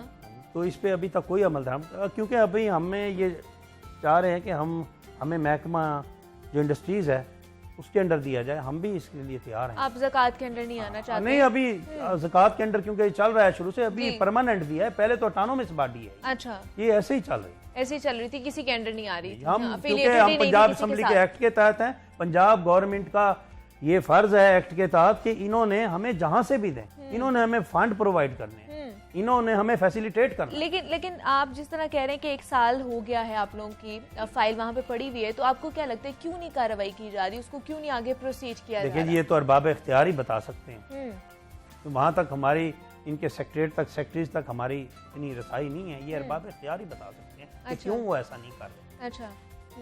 तो आप जहाँ पर ये धरना आप लोग दे रहे हैं वहाँ पर क्या बच्चे भी आप लोगों के साथ, नहीं। स्टूडेंट्स जो हैं? नहीं, हमने स्टूडेंट को हमने बिल्कुल नहीं, कतन नहीं इसमें हमने इन्वॉल्व किया, क्योंकि हमारे मुतालबात हैं, हम बैठे हैं, हमने बच्चों को इन्वॉल्व नहीं किया, सिर्फ असातिज़ा ही वहाँ पर क्योंकि धरना दे हमारे एक हकूक की जंग है, हम खुद फेस कर रहे हैं और इंशाल्लाह करेंगे, इंशाल्लाह। लेकिन उनका जो लॉस हो जाएगा वो उसको फिर कौन फुलफिल करेगा? देखें जी, शेरवानी ये अब साहब। अरबाब इख्तियार को देखना चाहिए, ये हमारी टॉप मैनेजमेंट को देखना चाहिए इन चीज़ों को। देखें अब हम कैसे, जब हम सर्वाइव ही नहीं कर सकते तो आप बताएं कि हम कैसे उनकी मतलब तालीम हम जारी रख सकते। हम 2012 वाले स्ट्रक्चर पे काम कर रहे हैं, जब अब ये 2022 में बैठे हैं, बिजली के बिल्स हम नहीं पे कर सकते अपनी सैलरी से। ऐसे ही है, बिल्कुल यकीन ऐसे जाने आप देखें, आप बिजली के बिल्स कितने ज़्यादा हैं, यूटिलिटी बिल्स कितने ज़्यादा हैं, और घरेलू जो हमारा राशन पानी है, जो घर चलाना है, हमारे बच्चों की फीसेज हैं, ये इतनी ज़्यादा है कि हम इसमें सर्वाइव ही नहीं कर सकते सैलरी में। तो आप बताएं कि हम कैसे ये बच्चों को हम तालीम जारी रख सकते हैं। क्या कहेंगे लास्ट पे, क्या पैगाम देना चाहेंगे शेरवानी साहब? देखें जी, हमारी रिक्वेस्ट है वज़ीर आला पंजाब चौधरी परवेज़ इलाही साहब से, उनका विजन बड़ा ब्रॉड है इसाज़ा के बारे में। हम उम्मीद करते हैं कि सीएम साहब हमारी गुजारिशात पर अमल करेंगे और इंशाल्लाह आज ही हमारे मुतालबात मंजूर करेंगे। अच्छा। तो हम अपना धरना ख़त्म करें। लेकिन उन्होंने कहा कि किसी एक मुतालबे को पूरा किया जाएगा, दूसरे को नहीं किया जाएगा, तो फिर क्या करेंगे आप लोग? नहीं जी, ये तो अब मुज़ाकरात पे डिपेंड करता है, जब हमारे साथ ये टेबल टॉक पे आएंगे। अच्छा, नहीं दरमियानी रास्ता भी तो हमें निकालना चाहिए ना, ऑप्शन कोई ना कोई तो हमें बैक देखिए जी, साइड मैं एक सीनियर मेंबर हूँ रखना एफवा चाहिए, का, हाँ। मैं अकेले से कोई फैसला नहीं कर सकता। हमारे चेयरमैन, जी। हमारे टॉप लेवल की जो बॉडी है, हाँ जी। वो इंशाल्लाह इस पे हम काम करेंगे। चलें, ठीक है। अगर हम भी यही उम्मीद करते हैं कि सर मुतालिबात किए जाएं और मुज़ाकरात किए जाएं आप लोगों की तरफ से भी और हुकूमत की तरफ से भी, ताकि इस चीज़ को जल्दी से जल्दी ख़त्म किया जाए और जो बच्चों का लॉस हो रहा है ख़ास तौर पर उनको केटर किया जाए। हमारे साथ सईदुर रहमान खान शेरवानी साहब मौजूद है। सर बहुत शुक्रिया आपके वक्त का कि आप यहाँ पर आए और अपने मुतालिबात के हवाले से, मैं अपने आपका मौक़िफ़ और के आपके हवाले से चैनल का शुक्रगुजार हूँ, बहुत उन्होंने हमें शुक्रिया मौका दिया कि हम अपनी बात अरबाब इख्तियार तक पहुँचा। बहुत शुक्रिया सर, बहुत शुक्रिया। यहाँ पे एक छोटी सी ब्रेक लेंगे, मिलते हैं इस ब्रेक के बाद।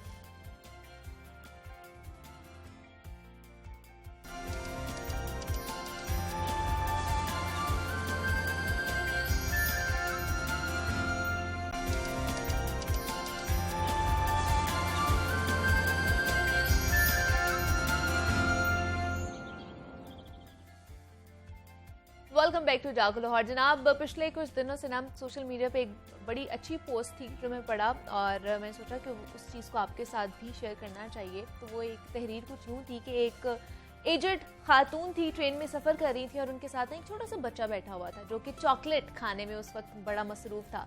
तो उस एजड खातून ने बच्चे को समझाने के अंदाज में कहा कि बेटा, चॉकलेट्स खाने से तुम्हारे दांत ख़राब हो जाएंगे और ज़्यादा मीठा खाने से मौत भी जल्द वाक़ हो जाती है। तो बच्चे ने जवाब दिया, लेकिन मेरी दादी की उम्र तो 100 साल हुई। और वो फिर एजड खातून कहने लगी कि यकीनन वो चॉकलेट नहीं खाती होंगी। तो बच्चे ने जवाब दिया, नहीं, वो चॉकलेट तो खाती थी, बस अपने काम से काम रखती थी।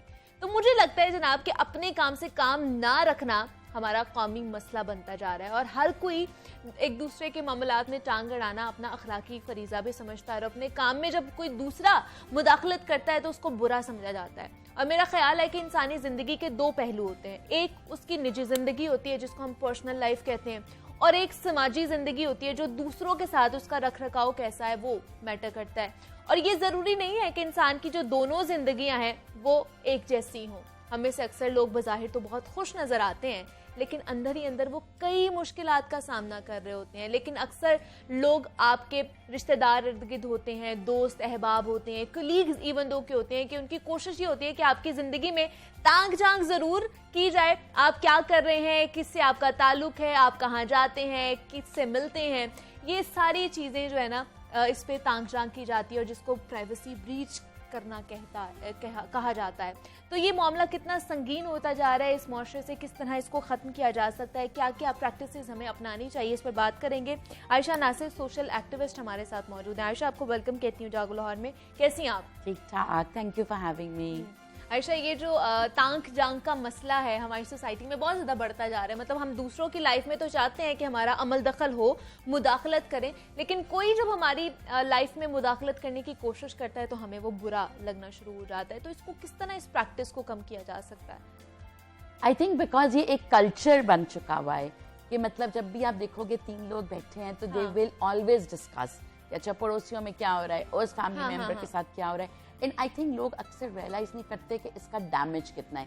लाइक आई थिंक औरतें सबका एक फेमस टॉपिक, लाइक बहुत एक पॉपुलर टॉपिक है जिसपे हर बंदे की राय होती है। मैंने ये देखा है कि आदमी जब बैठते हैं ना, अच्छा। वो शायद इतना ज्यादा एक दूसरे आदमी को नहीं डिस्कस करेंगे जितना औरतों को। तो लाइक फॉर एग्जाम्पल, अगर एक औरत की शादी नहीं हुई और वो 30 की हो गई है तो वो एक ऐसा टॉपिक होगा जो पूरी फैमिली उस टॉपिक को निचोड़ छोड़ेगी। फिर अगर एक शादीशुदा कपल है एंड उनका बेबी नहीं हुआ एंड 2 years गुजर गए हैं फॉर एग्जाम्पल, तो वो भी एक ऐसा टॉपिक है कि वो उनके मुंह पर भी बात की जाएगी कि भाई why are you not producing a child, why are you not, और फिर उनके पीछे भी बात की जाएगी। सिमिलरली अगर किसी की शादी नहीं हुई तो वो भी उनके मुंह पे भी बात करी जाएगी और पीछे भी। एंड आई थिंक हम ये, अगर कोई डिवोर्स्ड है, अगर कोई विडो है, मतलब कोई भी ऐसा मसला, सो इस पे इतनी हम ओपनली और ब्लंटली बात करते हैं और हम रियलाइज नहीं करते कि जो इसका इम्पैक्ट है वो ये है कि हम अपनी सोसाइटी को बहुत टॉक्सिक बना रहे हैं उन लोगों के लिए जो हमारी एक परफेक्ट तस्वीर में फिट नहीं आ रहे। यू नो, उन लोगों के लिए जिनकी एक परफेक्ट मैरिज नहीं है, 2 बच्चे नहीं है, मतलब एक जो भी हमारे जहन में एक परफेक्शन है, अगर उसमें नहीं फिट आ रहे लोग तो हमने उन पर तनकीद करनी है। और हम उन पर भी तनकीद करते हैं जो परफेक्ट में फिट आ रहे हैं। यू नो, लड़की मोटी हो गई है, उसने वेट क्यों गेन किया, पतली क्यों नहीं हुई, आदमी XYZ, मतलब देखें परफेक्शन तो कभी भी जिंदगी में नहीं रहती। अगर अभी है तो बाद में नहीं होगी। औरतों का वजन ऊपर नीचे होना इज नॉर्मल, आदमियों की जॉब्स में इश्यूज होना, फाइनेंशियल इश्यूज होना, लाइक गाड़ी बेचती है, ले ली है, घर कभी आपका बड़ा होता है, कभी आप डाउन साइज कर लेते हो। अभी जो इन्फ्लेशन है, इतने लोगों ने डाउन साइज किया है, they've all become you know criticism के शिकार। सो आई थिंक ये एक कल्चर बन चुका है। इसको ख़त्म करना इसलिए बहुत मुश्किल है कि हम इसको मतलब हम इसकी मदामत कर नहीं ना रहे, हम इसको डिस्करेज कर नहीं रहे, हम इसको मतलब होने दे रहे हैं और हम इसमें पार्टिसिपेट कर रहे हैं। फेसबुक पे जब कोई पोस्ट लगती है तो हम सब उस पर कमेंट्स करते हैं, लाइक्स करते हैं, अपना ओपिनियन देते हैं। तो इसलिए इसको ख़त्म करना इसलिए थोड़ा मुश्किल है बिकॉज इसको ख़त्म कोई करना चाह नहीं रहा। अच्छा, ये एक लाइक नेशनल फिनोमेना है जिसको सब लोग एंजॉय करते हैं। लेकिन प्राइवेसी ब्रीच करना, इसको हम मसला ही नहीं समझ रहे ना। बिल्कुल, ये मसला ही नहीं है कि हम किसी की प्राइवेसी को ब्रीच करेंगे, उसकी लाइफ में इंटरफेरेंस करेंगे। तो इसको तो कोई एक आम सी चीज समझी जाती है, आम सी बात है, ठीक है, हो रही है तो होती जाए। लेकिन क्या आपको लगता है मुआशरे पे तो बाद में इसका इम्पैक्ट आता है, हमारी अपनी जात पे इसका सबसे पहले इम्पैक्ट आ रहा होता है, वो नेगेटिविटी हमारी अंदर से निकल रही हो रही है। बिल्कुल बिल्कुल। आई थिंक कि जो प्राइवेसी का कॉन्सेप्ट है ना, ये पाकिस्तान के माशरे में कोई इतना मतलब कोई इतना क्लियर नहीं है। तो अगर आप देखो जो जॉइंट फैमिली सिस्टम है, ठीक है, उसमें ऑब्वियसली अगर 3 खानदान एक ही छत के नीचे रह रहे हैं तो क्या हर खानदान की अपनी प्राइवेसी होगी? बहुत मुश्किल है। बिकॉज जाहिर है यू नो बाकी सबको पता होगा कि अच्छा यू नो बीवी ने क्या पहना आज, बेटा कौन से स्कूल में जाता है, फॉर एग्जाम्पल ये पर्सनल बातें हैं, उनकी कौन सी गाड़ी है, हर चीज़, कितने दिन वो खाना बाहर खा रहे हैं, बिकॉज आप जॉइंट फैमिली सिस्टम में हो। तो उधर ही हमारे यहाँ joint family system is considered the normal system. जो लोग मतलब जो कपल शादी के फौरन बाद अकेले रहते हैं वो नॉर्मल नहीं है हमारे यहाँ। जॉइंट फैमिली सिस्टम जिसमें सास और ससुर हैं और 1 या 2 या 3 जितनी भी फैमिलीज रहती हैं, तो प्राइवेसी तो उधर ही खत्म हो गई। अब आप देखो, अगर हम अपने मदरिंग को भी देखें, तो ऑब्वियसली मेरा टॉपिक इज मदरिंग। तो अगर किसी के 4 बच्चे हैं तो बहुत कम मैंने ऐसे घर देखे हैं जहाँ पर हर बच्चे का अपना कमरा है, राइट। ये तो मतलब मेरा भी नहीं था जब मैं बड़ी हो रही थी। सो हमें शुरू से ही कहा जाता है कि बहनों का एक कमरा है, भाइयों का एक कमरा है, कोई प्राइवेसी नहीं है। हाँ। तो प्राइवेसी तो उधर भी नहीं है, मतलब आपकी शादी होने को आ जाती है, अब 26 साल की हो जाती है, आपका कमरा नहीं अपना होता, राइट? बिकॉज एक तो घरों में कमरे कम है, बिकॉज हमारे जॉइंट फैमिली सिस्टम्स है, और अगर कमरे हैं भी तो हम यही सोचते हैं यार एक एसी चलेगा बजाय दो, बिकॉज बिजली इतनी महंगी है। इसके अलावा हमारे यहाँ इस बात को अहमियत दी नहीं जाती कि भाई क्या जरूरत है, लाइक 2 बहनें एक कमरा, चाहे एक 4 साल की है, एक 26 साल की है, कमरा एक, भाइयों का भी। तो प्राइवेसी को जब तक हम at the very basic level, मतलब आप टीचर्स का देख लो कि एक बच्चे का F ग्रेड आया है तो वो पूरी क्लास के सामने दिखाएगी कि देखो F। तो प्राइवेसी तो हम कहीं भी नहीं ना उसको अहमियत दे रहे, ना स्कूल में ना घरों में। आप अगर ऑफिसेज में देख लो तो हमारे यहाँ ये कॉन्सेप्ट नहीं है कि भाई अगर आपको कोई इश्यू है तो HR आपके पढ़े लिखे लोग भी इस चीज में इन्वॉल्व होते हैं। यस एब्सोल्युटली, बिकॉज उनको लगता ही नहीं है कि ये कोई बिग डील है। डॉक्टर्स में आप देख लो भाई, जनरली जो डॉक्टर और पेशेंट की रिलेशनशिप होती है ना, उसको एक प्राइवेट रिलेशनशिप समझा जाता है। जी। पाकिस्तान में जब डॉक्टर के पास जाते हो तो आपके साथ 4 लोग होते हैं, तो वो प्राइवेसी कहाँ गई? मतलब कोई प्रेग्नेंट औरत चली जाए डॉक्टर के पास, इससे पहले कि वो पूछे कि जी अल्ट्रासाउंड में बेटा है कि बेटी है, सास पूछ लेगी, माँ पूछ लेगी, बहन भाई, कोई भी। लेबर रूम में लाइक इतने लोग कहते हैं कि यार हमारे लेबर रूम्स में हमें प्राइवेसी नहीं मिलती, सास भी उधर होगी, खाला सास भी होगी, माँ भी होगी, यू नो हस्बैंड नहीं होगा बेचारा। सो प्राइवेसी क्योंकि हम उसको कहीं वैल्यू देते ही नहीं है तो उसको इम्पोर्टेंट समझा ही नहीं जाता। इसलिए तो मुझे बताइए, एक हमारी पर्सनल, जैसे मैं बात करती हूँ, एक पर्सनल लाइफ होती है और एक सोशल लाइफ होती है जो हम लोग बाहर लोगों से मिल रहे होते हैं। इनमें बड़ी एक थिन सी लाइन होती है जो आइडेंटिफाई करना या जिसको देखना बड़ा ज़रूरी है। किस तरह इस चीज़ को लेकर चला जा सकता है आयशा? आई थिंक सबसे पहले तो बाय डिस्कशन, जिस तरह अभी आप लोग डिस्कस कर रहे हो, ताकि लोगों के माइंड में ये बात आए कि यार privacy is something which is important and privacy के फ़वाइद क्या हैं। प्राइवेसी से ऑब्वियसली अगर आप कुछ चीज़ें नहीं शेयर करना चाह रही तो आप एक बाउंड्री ड्रॉ कर सकती हैं, और उस बाउंड्री से बाहर जो चीज़ें हैं वो आप शेयर कर रही हैं, एंड वो बाउंड्री ड्रॉ करना उस इंसान की मर्जी है। लाइक फॉर एग्जाम्पल मैं एक ब्लॉगर हूँ, ठीक है, सो मैं चूज करती हूँ या अपनी मर्जी से मैं अपने बच्चों की रोजमर्रा की चीजें शेयर करती हूँ। अब वो मेरी मर्जी है, तो मेरी बाउंड्री शायद फर्क हो। एक और माँ शायद नहीं चाहती कि वो अपने बच्चों की तस्वीरें शेयर करे कहीं भी, जैसा मेरा भाई नहीं चाहता, तो मैं उसकी पिक्चर्स अपने इंस्टाग्राम पे कभी नहीं लगाती उसके बच्चों की। इवन अगर हमारे बच्चे इकट्ठे खेल रहे हो तो मैं उसके बच्चों को ब्लर कर देती हूँ, बिकॉज ये उसकी मर्जी है, उसने अपनी बाउंड्री यूं ड्रॉ की है। कोई और है वो वो मतलब ऐसे भी मदर्स हैं जो ब्लॉगिंग करती हैं और अपनी शक्ल नहीं दिखाती, वो उन्होंने अपनी बाउंड्री सेट की हुई है कि भाई हम उन चीज़ों की तस्वीरें लगाएंगे लेट्स से जो हमें पसंद हैं, जो वो इंटीरियर्स पसंद है खाने, लेकिन हम अपने आप को नहीं दिखाएंगे। अब वो उनकी मर्जी है। बाउंड्री ड्रॉ करने का राइट हर इंसान का है। द प्रॉब्लम इज कि जब माशरा उसको एक्सेप्ट ही नहीं कर रहा और उसको ऑनर ही, अगर आप सेलिब्रिटीज से शुरू करो, तो सबसे पहले जब प्राइवेसी की बात आती है ना तो सेलिब्रिटीज की बात आती है, बिकॉज वो एक पब्लिक आई में। तो सेलिब्रिटीज में तो हमारी कोई बाउंड्रीज हैं ही नहीं। हम तो अपना फर्ज समझते हैं कि कोई सेलिब्रिटी है उसके ऊपर हम लोगों ने तनकीद भी करनी है, उसकी कमेंट करना है, हर चीज करना है। अगर मियाँ और बच्चे पब्लिक लाइफ में नहीं है तो फिर तो आपको राइट नहीं पड़ता कि आप उन पे भी बात करो, लेकिन हमने करनी है, हमने मियाँ पे भी, बच्चों पे भी, खाला, मतलब कोई भी। तो ये सेलिब्रिटीज जो है ना उनके ऊपर बहुत बड़ी डिबेट बनती है प्राइवेसी की, क्योंकि यस अगर आप खुद एक पब्लिक आई में हो तो फिर लोगों को समझा जाता है कि ये राइट है कि वो आप पे तनकीद करें।